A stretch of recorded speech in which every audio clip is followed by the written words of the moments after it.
barnaamijkan ayaa waxaa ka soo qayb galay maamulka jaamacadda Nugaal, dhakhaatiir, ardayda dhigata jaamacadda Nugaal ee gobolka Sool,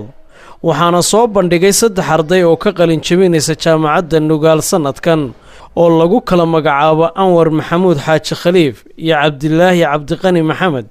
iyo Cabdixaafid Muuse Cumar oo ka baxay kulliyadda Computer Science-ka.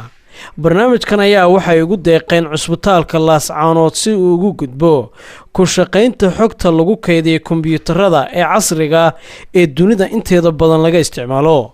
barnaamijkan oo lagu tijaabiyay dadka hortooda ayaa wuxuu ahaa mid guud ahaanba koobsanayay iyo xogta kala duwan ee cusbitaalku yeelanayo, waana markii ugu horeysay ee cusbitaalka Laascaanood barnaamijkaasi loo sameeyo, iyadoo ilaa haatan iyo cusbitaalka la aasaasay uu ku shaqeeyo buugaag gacanta lagu qoro. ardaydan ayaa waxay muujiyeen dadaal iyo karti badan. dadkii ka soo qayb galay ayaa waxay si weyn ugu bogaadiyeen barnaamijkii ugu qiimaha badnaa ay soo bandhigaan arday wax ku baratay gudaha magaalada Laascaanood. galay dhakhtarka emergency-ga qofka emergency-ga foomki laga buuxin lahaa, TB-ga qofka TB qabo foomki laga buuxin lahaa, staafka u shaqeeya dhakhtarka foomki laga buuxin lahaa, dhakhtarka dhakhaatiirtu waa labo, waa dhakhaatiir permanent iyo dhakhaatiir visitor foomki laga buuxin lahaa, hooyada iyo dhallaanka foomki laga buuxin lahaa. kan ugu dambeeya waa user account programka lagu talagalay in cid kasta ay ku soo gasho shaqaalaha attendance-geeda, child information-ka ilmaha yar, dhakhtarka emergency-ga, general lab-ka, maternity-ga, patient-ga, TB-ga, room-ka, mid kastaaba form buu leeyahay report oo hadhow marka la daabaco loo daabacayo la soo saarayo. أنا كنت في حد كنت هنا كنت بتحاول مرت قلت أنا شو بدي مرت علمت أنا أي مرت أكبر كنت أي تحدي كنت هنا كم مرة طبعا قلت أنا بتعلم متوقع سير كنت بيشي على أول سلطانك كنت في حالة وسوق كان بديتها وأنا واحد عندي أفكست أو كذا وقتي سير علمتها iyo qaybaha kala duwan ee qofkasta gacantiisa oo mahadcelinayaa. waxay ii tahay farxad saa'ida marka waxaan mahadcelinayaa Allah ayaan mahadcelinayaa noo ogolaaday inaan soo bandhigno. waxaan mahadcelinayaa marka labaad ardaydeeda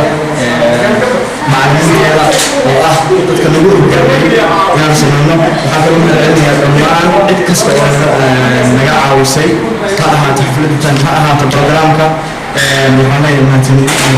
سوينا دائما محتوى وحنا ودينا مع قرنا إن مكان قرنا وين في عينهم هذه في عينهم وسولنا بقول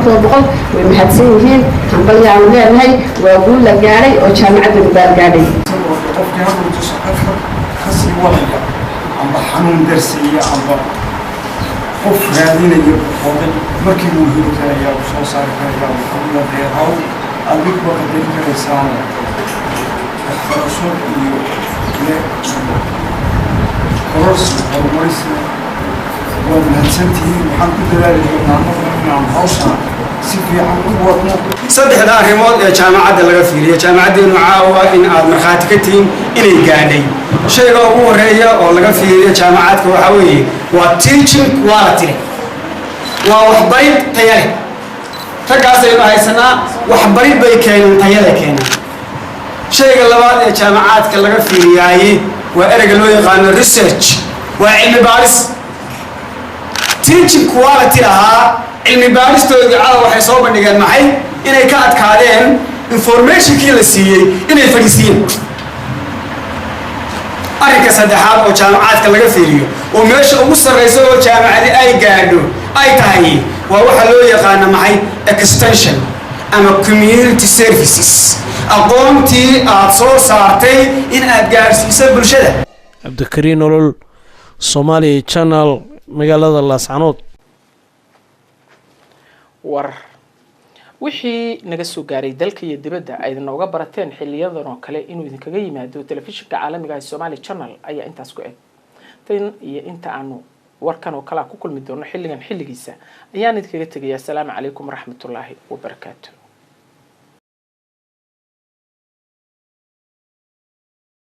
dowladda Puntland ayaa bisha May sanad walba 30keeda u aqoonsatay inay tahay maalinta soo bandhigida hidaha iyo dhaqanka suuban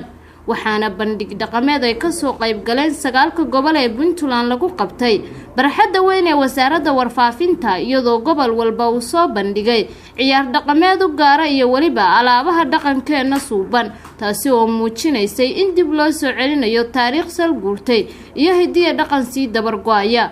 soo bandhigida suugaanta iyo hidaha iyo dhaqanka ayaa waxaa la dhacay mas'uuliyiintii ka soo qayb galay madasha iyadoo gobol walba uu ku dadaalayo sidii uu guusha u hanan lahaa isla markaasina u haleeli lahaa abaalmarinta toddobaadka madasha ayaa lagu arkayay madaxweyne ku-xigeenka Puntland oo hoggaanka u hayay Ratigeela kaasi oo ku dhex marayay madasha ay xafladu ka socotay waxaa jira diyaar garow iyo tartamo ay ku jiraan 9 gobol ee Puntland kuwaasi oo dhiirigelinaya shacabka Puntland muujinayana sida dowladda Puntland ugu hanweyn tahay in dhaqankeena dib u soo laabto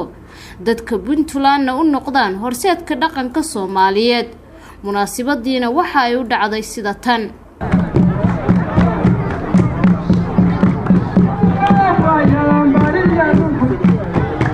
la qabsan waayay maanta sidaad u jeedaan mikrofoonkii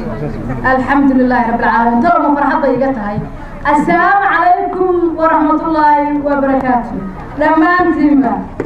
tawyan ku hormariyaa ma madaxweyne xigeen baan ka bilaabaa ma wasiirkii qoraxda ila joogay baan ka bilaabaa mise hooyooyinka dhaqanka maasha allah qof walbow meeshaad ka leedahay alla ciidanka oo ka mudnaashow mise saxaafadda fiican oo warka gudbinaysa garanaayo meelaan ka bilaabo waa aan garan waayey sidaasaan ula jaajeeyey dhallinyarada dhammaantiin mar labaad qof walbow meeshaad ku leedahay ka qaado assalaamu calaykum waraxmatullaahi wabarakaatuh dhammaantiin sidii madaxdii iga horreysay oo sharafta lahaydba ay sheegeen hidaha iyo dhaqanka reer Puntland maaha laablakac iska dheh maaha faanfaan maaha isku tustus maaha hay'adda USA oo xoolaha tiri waa ma caawinaynaa wax kaga raadi maaha ee waa niyad iyo kal iyo soo celinta dhaqankeena sida dhabta ah haddaan idinka sheekeeyo sababtan ugu kaliftay inaan noolayno dhaqanka iyo hidaha aynu leenahay waxaan ogaanay oo odolosnay oo cilmi baaris badan lagu sameeyey hooyooyinkii horena ay ogaadeen maaha inay cilmi baarayaasha mutacalimiinta oo sayniska iyo juqraafiga ka shaqeeya ay soo saareen oo noo keeneen ee hooyooyinkii baa waxay noo sheegeen ilmaheenna isbitaalka ka bixi waayey oo maalin walba dhakhtarka aan la wareegayno cudurrada la garan waayey kaankarada inaan ku soo badatay balaayooyinka la sheegayo inay bacda iyo caagga iyo masaasada yihiin waxaa la yidhi cudurka haddii la helo dawadiisa alxamdulilaahi rabbil caalamiin waxay tahay arrinka runta oo aynu u taagannahay oo Puntland ay rabto inay ka dhabayso soo celinta hidaha iyo dhaqanka waa inaynu dhiisha qabada caanaha ilmaheena ugu shubno dhammaanteen ilmaha naaska loo diidayo abadinka laga dhigay ku dar warqadda iga tabayo wadiga u diiday waxaan leeyahay ma inaga dhabaa oo dhiisheena iyo harubkeena shilabkii iyo bilcilkii iyo qorcaliidkii ma ku cunaa oo caanaha gabdhaheena yaryar ma ku barbaarnaa inay ku siiyaan ilmaha haruub deebsan haada waa hoosaysaa xagee ka dhagaysta ma madaxda eega wasaaradda waxbarashada eegaya wasiirka wasaaradda waxbarashadu maadada ha ku daro wasiirka caafimaadku inuu maqanya inuu joogo garanaayo waxaan u baahannahay in la iskaashado in la isugu tago waa wareey baan leenahay dadkeenni waa dhammaaday ilmaheenni jir hallaysay waxaasina waa masaasad iyo mujuuc iyo waxa laynoo xayasinayo iyo waxaan naf lahayn waxaan u baahannahay burdeeba iyo asal iyo coy jirigaan alla jirigaanka alla jirigaanka alla caagga alla wasakda war ma iska daynaa ujeeddada ugu weyn oo aynu ka rabnaa waa inaynu kuwaa ka guurno dhulkeenna nabaad guurka ku dhacay waxaynu kaga raysan karnaa markii bacdu inaga joogsato waa imise nooc baa barnaamijkaas isugu jira imise nooc baa qalab walbaa ka hadlaysa waa badbaadinta ubadkeenna waa caafimaadka dadkeenna waa nolosha ummadeenna wiilashii xooga badnaa oo 12 jir ku talin jiray oo martida soori jiray oo sharafta lahaa waa wiilashii haruubka deebsan caanaha lagu siiyey maanta aniga barnaamijkaygu celinaya oo ku taageera oo soo dhaweeya in laga faa'iidaysto hooyooyinka sii gabaabsiyaya farsamadana aan kala harno oo aynu isku tashanno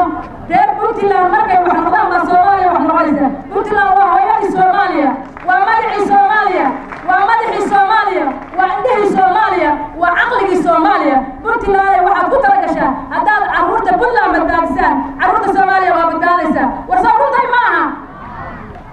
hadalku xoog ha inaga soo baxo anoo haraadanba wa xoog buu iga soo baxayahay hadalku xoog ha u soo baxo carruurta soomaaliya aan badbaadino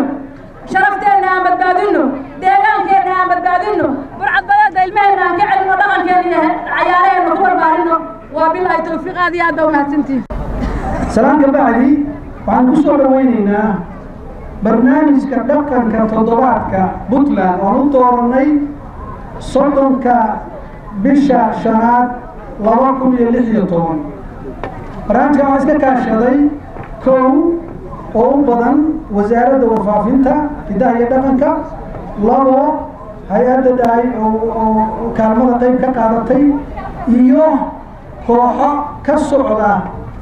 gobollada 9 puntland qaybo ka mid ah oo iyagu isi soo dabaray oo alaabtoodii soo gatay ma ahan inaan ku socono halkaan isugu nimid kaalmo caalamiya oo bannaanka bal waxa weeyaan tabartoodii qalabkooda iyagaa loo soo gatay dharkooda iyagaa soo gatay sidoo kale wasaaradduna dhinaceeda ayay ka rooleeday hay-addaasuna wixii ku aadan beeyaduna ayay nagala qayb qaadatay taas waxaan leeyahay ku soo dhowaada toddobaadka dhaqanka puntland dhaqanka sidaad la socotaanba haddii sida wanaagsan loo isticmaalo waa shay ku fiican dhinaca islaamka iyo dhinaca wadaniyadda puntland waxay ku dhisantay dhaqan waayo waxaa dhisay hogaamiye dhaqmeedyada puntland baa puntland dhisay saad la socotaan 17 sano puntland jirtay oo nabadda ku naaloonaysa iyo horumarka waxaa sameeyey fikirkeedana lahaa odayaasha dhaqanka sidaa daraaddeed waxaan go'aansannay inaan xoojinno oo noolayno dhaqanka suubanoo leenahay si aan uga hortagno dhaqan la'aan waa jiritaan la'aan dhaqan la'aan waa wadaniyad la'aan sidaa darteed wasaaradda dhaqanka iyadoo mas-uulka uga ah dowladda ama mandate u haysataa inay horumariso dhaqanka waa waxaanu go'aansanay markii ugu horreysay in la sameeyo toddobaadka dhaqanka puntland oo sanad walba la xuso oo jiilka yaryar oon arag ugu yaraan xataa maanta waxaa laga yaabaa dhaqankii hore xataa labiskii in maanta la arkaayo inaad halkan ku arki doontaan haddii ilaahay ogolaado ciyaar dhaqmeed inaad ku arki doontaan gabayo iyo buraanbur inaad ku arki doontaan ciyaar dhaqmeed buraanburo gabayo iyo khudbooyin ku saabsan taariikheennii hidaheennii iyo dhaqankeennii suubanaa hadday noqon lahayd guud ahaan soomaali dhaqankeeda iyo hadday noqon lahayd gaar ahaan puntland waxaad kaga dhergi doontaan haddii ilaahay ogolaado toddobaadkan inoo bilaabmay ayaad kaga dhergi doontaan sidaa darteed haddii ilaahay toddobaadkan oo dhan waxaad la socon doontaan casharadaas waxaana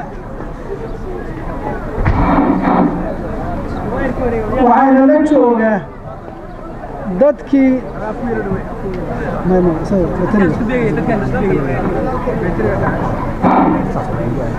waxaan haddii ilaahay ogolaado wasaaradda waxbarashada ka codsan doonaa maado dhaqanka in lagu daro manhajka dowladda puntland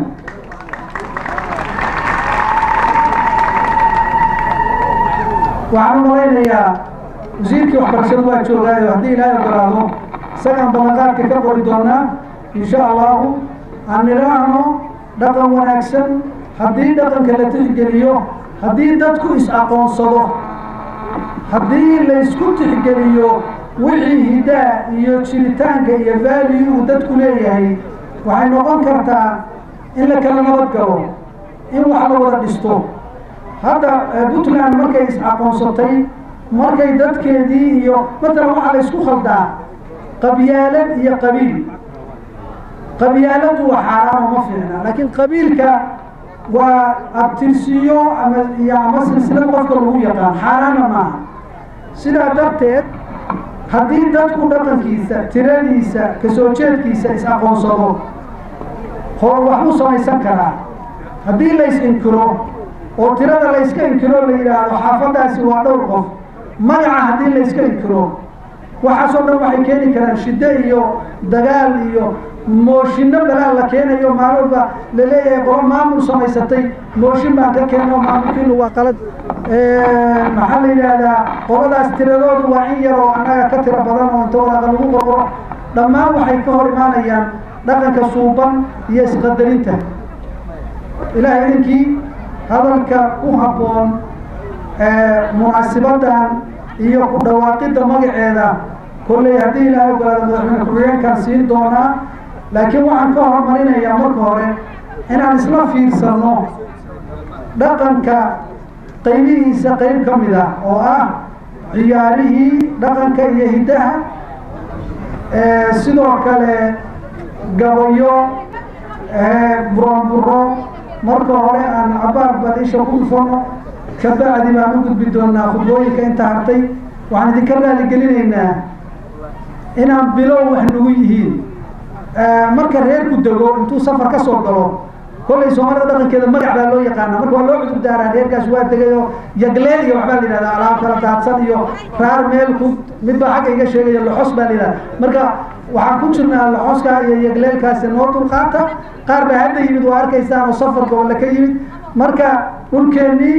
oo dhaqankii soo noolaynayo jaqafka meel ka soo qaadayo waxaa la isku kakabayo wey marka toddobaadka 5 maalmood oo dambaan ka fiicnaanaynaa waa maasadi بسم الله الرحمن الرحيم دمان golayaasha xukuumadda safaaradda Ethiopia oo uu hogaaminayo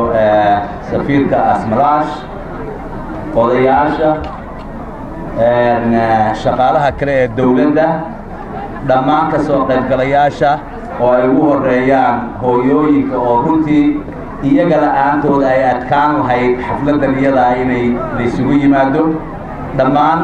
ummadda reer Puntland meel kasta ay joogtaba waa idin salaamaya assalaamu calaykum waraxmatullaahi wabarakaatu salaan ka bacdi waxaan aad ugu faraxsanahay inaan ka soo qayb galo xafladan oo loogu magac daray xafladda wiiga dhaqanka Puntland kasoo qaybgalkan kasoo qayb galay iyo iyada oo aan iclaaminayno maanta oo taariikhdu tahay 30 bishii shanaad 2015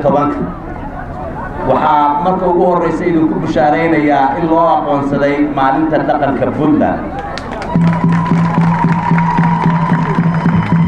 in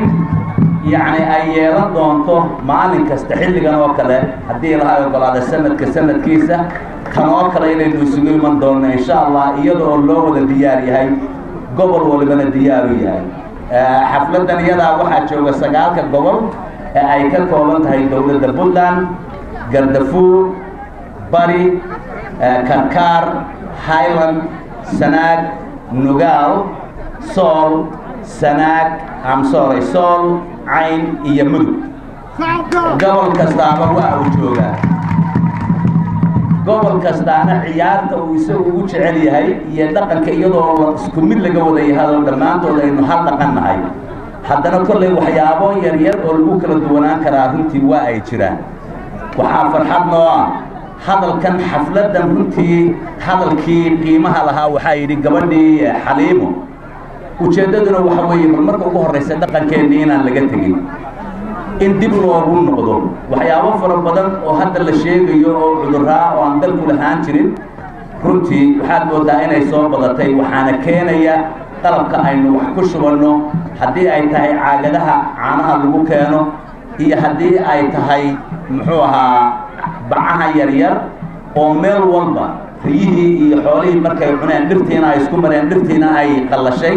xoolihiina cudurrada dadka ku dhacay cudurrada la midii inay ku dhaceen waxaan jeclahay idinkoo farsamada haya idinkoo awooda inaad salladihii laynagu yaqaanay samayn kara idinkoo awooda in dhiilihii iyo muxuu ahaa keena harugaalkii geela lagu maali jiray waxaa naxdin ah inaan arkay geel caagad lagu lisayo runtii wuxuu yidhi nin baa waxaa laga sheegay muxuu ahaa haanta arkaysa yaa biyo celinaysa geel caagad lagu lisay muxuu noqon karaa baad u malaynaysaa waxay la tahay dhaqankii waa inaga guuray dhaqankii in dib loogu soo laabto waxaa farxad weynino ammaanta intaa hadda aan ku arkay meeshan runtii goorii ugu dambaysay anigu kollay garan maayo markii la soo gelayey ee la soo gelinayay xeedhyaha yaa waxaa dhacday xeedhada askartu tiri waa baadhayna dhaqanka soomaalidana marka xeedho la keeno ilaa xeedhadii si toosahoo sidii loo furi jiray loo furo bahasha lama furo haddaba waxay noqotay amnigii iyo xeedhada yaa u garbiqi doona waxaad moodaa hawsha ayadii inay taagan tahay sanad walba in xeedhadii sidii loo furi lahaana ay adag tahay ilaa ay goobtii imanayso waxaan idiin rajaynayaa guul waxaan idiin rajaynayaa dhammaantiin sanadkiisana inaynu sii caafimaad qabta aynu isugu soo noqonno waxaan rajaynayaa 4 cisho ama 5 cisho ee soo socotana inaynu goobtan isugu iman doonno insha allah biidnillaahi tacaala waana inoo furan tahay xafladdu aad iyo aad baan idiin salaamayaa dhammaantiin wabilaahi tawfiiq tartanka dhaqanka ayaa la furay oo madaxweyne ku-xigeenka Puntland uu furay tartanka hadda ayuu laga yaabaa inuu bilowdo waxaan la kulmay xubno ka tirsan gudiyada ka qayb galaya tartanka gaar ahaan wafdida ka socota gobolka Karkaar maamo magacaaga ku bilow oo bal noo sheeg waxaad soo bandhigaysaa caawa bismillaahir rahmaanir rahiim waxaan ka socdaa anigu gobolka Karkaar degmada Bandarbayla magacaygana waa Johor Saciid Imaan waxaan soo bandhignay dhammaan qalabka iyo dhaqanka wixii agabka dhaqanka oo dhan hadaynu hayd guryo aqalka baadiyaha anagu waxaan ku xirnaa marka hore daanu Karkaar banaa bad iyo bir labadaba ku xirnaa marka kii badda iyo kii biriga labadaba soo bandhignay hadii ay noqoto aqalka baadiyaha iyo alaabtiisa iyo agabkiisa hadii isku shubada iyo degmooyinkii lagu golayay guryaha ay noqoto hadii ay noqon lahayd badda wixii laga shaqeynaayo iyo nidaamyadii badda kulliba waan soo bandhignay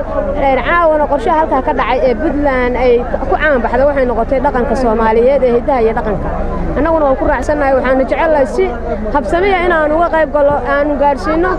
meel kasta oo Puntland joogto inaan gaarsiino ayaan jecelahay hadii ay iib noqoto iyo hadii ay noqoto alaabtaas qalabka ah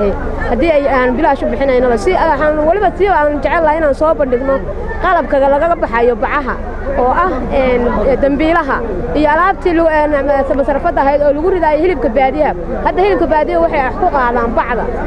waxaan jecelahay insha Allah bismillaahi kareem in laga kaaftoomo bisha lixaad sideedaad waxaan jecelahay inaanu 200 oo dambiilood iyo 200 oo masarafadood aan ugu baaqno reer Puntland haatana waxaan la kulmay kooxda ka socota ee dhaqanka ee gobolka Bari maamo magacaaga ku bilow dareenkaanu siiyay bismillaahir rahmaanir rahiim magacaygu waa Maryan Cali Xasan waxaan ka imid gobolka Bari degmada Carmo dareenkaygu aad iyo aad buu u sareeyaa maanta lamaba soo koobi karo waxaa muuqata hidda iyo dhaqankii Puntland oo aad iyo aad 9 gobol isugu yimaadeen iyo aad loo soo bandhigay qolo walba iyagoo wada Puntland qolo walba waxay leedahay dhaqan gaar ah oo iyadu ay leedahay marka aad iyo aad waxaan kala ku sii faraxsanahay isugu imaanka aan isugu nimid 9 yaga gobol oo meesha kaaya isugu keenay marka aad baa ugu faraxsantiin aad iyo aad anaguna waxaan ay qayb diyaarsantiin Soomaa aad iyo aad baan rabnaa inaanu koobka jabino aanu qaadno hadaan nahay gobolka Bari waan soo diyaar garownay haday ciyaar tahay haday qalab tahay hidiya dhaqana haday tahay dhinaca gogoshi abaaxdii alaabti kartanka lagu galayay aad iyo aad baan waxaan rabnaa inaanu koobka jabino hadaan gobolka Barina waa tahay aad baa maasantay haye maamo waxaan la kulmay kooxda ka socota gobolka Nugaal ee dhaqanka magacaaga ku bilow bismillaahir rahmaanir rahiim magacay waxa la yiraahdaa Saara Xasan Samantar waxaan ahay gobolka Nugaal degmada ay ma gartay groupkan waa groupkii hidaha iyo dhaqanka ee wadani dareenkaygu aad ayuu u sarreeyaa boqolkiiba boqol aad ayuu u sarreeyaa fursaddan noocee u aragtaa inay idinla tahay idinka fursaddan aan ka faa'iidaysan karo ubadka soo koraya kuwa hadda jooga dhinacyadayda taagan oo hadda geesayga taagan wax badan oo iyaga ka dimoona ama aysan soo gaarin ama aysan aragba ma aysan yaqaanin hadda dhiilaha haamaha iyo oodkaca iyo qaababka wax loo bixiyo dhan ma garanayaanin wax ma tolo yaqaanin haan iyo weli kuma aysan caqlisan dhiisi kuma caqlisan waxaan hadda ku tababaraynaa inaan dhiilihii iyo haamihii iyo iskagoshii iyo dermooyinka isku shubada waxyaabahaas oo dhan wixii diya dhaqanaa aan dib u soo celinno aad ayayna waxay ugu qanacsan yihiin gabdhuhu inay hiddaha iyo dhaqankii dib u soo ceshaan waayo waa halaabay hiddaha iyo dhaqankayga aad buu dhumay waxaanaan af ingiliish baan ku hadalnaa annaguna waxaan dad Soomaaliya marka idinku waa diyaarsantihiin baa leedahay maamo aad ayaan u diyaarsanaa wali xoolo waan u soconaa xoolo haddaan reer Nugaalad xoolo waan u soconaa xoolo haatan waxaan la kulmay hormuudka kooxda ka socota gobolka Cayn magacaada maamo ku bilow dareenkiisa yahay magacayga waxaa la yiraahdaa Caasho Jaamac Dhuux waxaan ka imid gobolka Cayn dareenkaygu aad iyo aad buu u sarreeyaa waxaan ku faraxsanahay boqolkiiba boqol hidiya dhaqanka iyo barnaamijkan la isugu yimi ee maanta lagu hirgelinayo magaala madaxda Puntland annaguna waanu taageeraynaa waanu ka soo qayb galay waxaanu rajaynaynaa sanad kastaba markan oo kale in sidaas oo kale loo hirgeliyo saasaan rajaynaynaa marka diyaar baa tiin idinku Soomaa diyaar baanu ka soo qayb galay waana joognaa mar kasta oo la yimaadana diyaar baanu nahay waatay aad baa wasta haatan waxaan la kulmay hormuudka kooxda dhaqanka ee gobolka Sool ku bilow magacaaga oo ii sheeg dareenkaaga bismillaahir rahmaanir rahiim magacaygu waa Axmed Muuse Yuusuf oo ku magac dheer Axmed Joole runaantii aad iyo aad baan ugu faraxsanahay inaanu ka qayb galno tartanka koowaad ee gobolada Puntland loo qabanayo ay qabanayso wasaaradda warfaafinta hidaha dhaqanka iyo dhammaanba farshaxanka runaantii 30 bisha 2015 barnaamijka ka bilowday magaalada caasimadda Puntland ee Garowe aad iyo aad baan ugu faraxsanahay haddaan nahay kooxda gobolka Sool ee hidaha iyo dhaqanka betelaysa dareenkiinu seeyeen marka ma diyaarsantiin idinku aad iyo aad baan u diyaarsanahay dareenkayaguna waa mid sarreeya sida aad arkaysaanba ciyaarta halkan aanu ku soo bandhignay Jaandheer tahay waxay ahayd mid aad iyo aad u cajaa'ib oo xasaasi iyo dhammaanba dadkii daawanayay iyo marti sharaftii iyo mas'uuliyiinta dawladda Puntland aad iyo aad u xiiso gelisay oo xitaa dadkii tarbuunka sare saarnaa ay soo degeen insha Allah tacaala ciyaarta iyo ciyaaro kale waanu soo jeedin doonaa inta tartanku socdo waxaanu rajaynaynaa haddaan nahay gobolka Sool in aanu koobka qaadi doono haddii Ilaahay yiraahdo waatay aad ma santahay haddana waxaan la kulmay guddoonka kooxda dhaqanka ee ka socota gobolka Mudug ayaan la kulmay magacaaga hooyo ku bilow oo dareenkaaga ii sheeg magacayga Xaawo Cabdullaahi baa la yiraahdaa Saluuglaana waan ku magac dheeraa ay dareenkaagu sidee Xaawo aad iyo aad lama qiyaas karo ay kooxdii dhaqanka wada maxay isugu jirtaa waxay isugu jiraan caruur wiilal iyo dhalinyaro da'yar ah oo aan ku tarbiyadeeyay ku ababiyay ciyaaraha hidaha iyo dhaqanka iyo agabkii hore ee dhaqankii Soomaalida hore ay isticmaali jireen kaasoo aan rabo inay mustaqbalka inta aan dhiman aan uga faa'iideeyo hadda ilaa inteeg in la diyaarsantiin diyaar garowgiinu seeyaa wallaahi waxaan rajaynayaa kulay muddaan shaqaynaynay aan shaqaynaynay oo waxaan isku barayay ciyaalka sida ay u ciyaari lahaayeen hidaha iyo dhaqanka ciyaaraha hidaha iyo dhaqanka sida ciyaaraha uu caanka ku yahay gobolka Mudug gobol kasta 18 gobol ee Soomaaliya gobol kasta wuxuu leeyahay ciyaar u khaas ah asaga oo gooni ah oo ciyaaro marka anaga ka Mudug ahaan waxaan leenahay ciyaaro khaas noo ah marka gobol kasta 18 gobol wuxuu leeyahay ciyaaro khaas ah ciyaarahaas marka inaan cid ka koobi karayna ma rabno kuwa anaga Mudug ahaan aan asalka u leenahay baan ciyaaraynaa oo ilmaha yar yar ay rabaan inay ku ababaan si ay hadhow sida dadka waaweyn ceer gaabada tumaya ay ciyaaraha Mudug ayagana ay u tumaan waatay aad baa maasta maam haatan waxaan la kulmay hormuudka kooxda dhaqanka ka socota gobolka Sanaag maamo magacaaga ku bilow oo dareenkaaga noo sheeg Aamin Cali Yareen dareenkaygu runtii boqolkiiba boqol weeyaan aad buu u sareeyaa runtii waa wax Ilaahay loogu shukri noqo in dhaqankeeni haday hu tahay haday hooy tahay haday agab tahay haday ciyaarta la soo bandhigo wax Ilaahay loogu mahadnaqaa alxamdulillah rabbil caalamiin dareenkaygu boqolkiiba boqol weeyaan waa tahay dareen marka waxa leedahay waa fursad muhiima miya fursad dahabi aan la heli karin weeye oo qaali ah waa fursad muhiima intee in la soo diyaar garowday wallaahi ma badnayno horaan u diyaarsanayno waayo dee muddaan hawshan ku soo jirnay marka adigu intii safarka waxay nagu qaadatay 7 cisho maxay isugu jiraan dhaqankiina dhaqanka iyagu wuxuu isugu jiraa marka hore dhaqanku waa hooy waa hu waa quud waa agab waa suugaan waa ciyaaro oo nooc kastaba leh marka intii waana galka kaga baxay maxaad filaysaan marka guul iyo barwaaqo filayay iyo horumar aad alaykum waraxmatullaahi tacaala wabarakaatu anigoo ah Sharmaakiyare ee waxa ka hadlaya magaalada Garowe ee anaga u ah gobolka Nugaal waxa leenahay maanta aad baa ciyaartan dheelay aad maadaama muuqneed anigoo ah Sharmaakiyare ina koobka anaga qaadi doonaa u maleynaa laakiin cid kale naga horisaa ka koobka anaga qaadan inta joog wax maleynaa markii koowaad oo bandhigsan oo kale taa loo soo bandhigay dhaqankan hidahan aad ugu faraxsanahay marka adigu door intee la qaadanaysaa ani inta ka qaadan karo waa ka qaatay awoodeeda maxaa laga yaabaa inaad sawirtid ani waxyaalo hadda meel baan miis baan haystaa qaybta waxyaalihii aan sawiray ma garanaysaa iyo calankii iyo hidii dhaqankii qaabab cusub oo ma garanaysaa modern ah baas ku tijaabina u soo bandhigo sida mariyihii alhindiga baa isticmaalay oo aan ka sameeyay cambuuro oo laga xiran karo waqtiyadan ama aroosada ama caruusinta ay xiran karaan calamadii iyo ma garanaysaa baax u sameeyay qaabab sidaan oo kale taa oo qofka maaragtay casriyaysan basically marka qalabkii ay isticmaalayeen dhiilo iyo hawlahaas wali ma galin suuqaas laakiin hadda waxa ku shaqeeya wixii tolmada gacanteeda ku sameyn karayo iyo sawirada iyo hidaa dhaqanka baadiyihii waxyaalahaas oo dhan Somali Channel waxa weeye wax il iyo aragti baa noo dhaxaysa saaxiib baanu nahay waa telefishin muwaadina waa telefishin nabadoona waa telefishin ilaahay amarkiisa horu socda waa telefishin xaqa ka hadla waa telefishin dadka aan niyada ka dilina qalbiga u dhisa anna waa u hambalyaynayaa meeshii aan ka soo gaadhaba Somali Channel ha jiro ha joogo ha socdo ha shaqeeyo ha sii hormaro insha Allah biidnillah munaasabadan waxa lagu qabtay wasaaradda warfaafinta isgaarsiinta hidaha iyo dhaqanka xarunteeda waxa lagu qabtay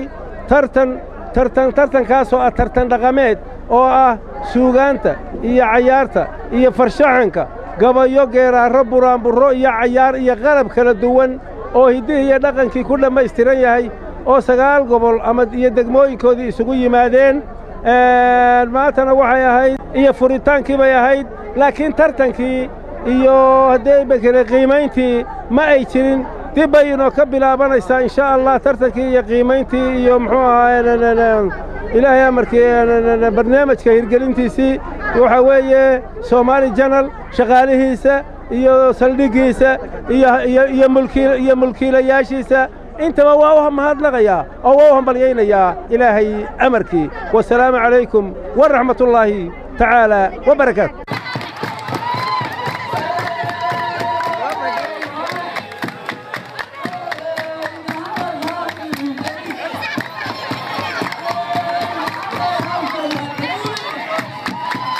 waxaa intaa ku eg munaasabadii ka qabsoontay wasaaradda warfaafinta isgaarsiinta hidaha iyo dhaqanka Puntland waxaad kala socoteen telefishinka Somali Channel oo diyaar idin laah inuu soo gudbiyo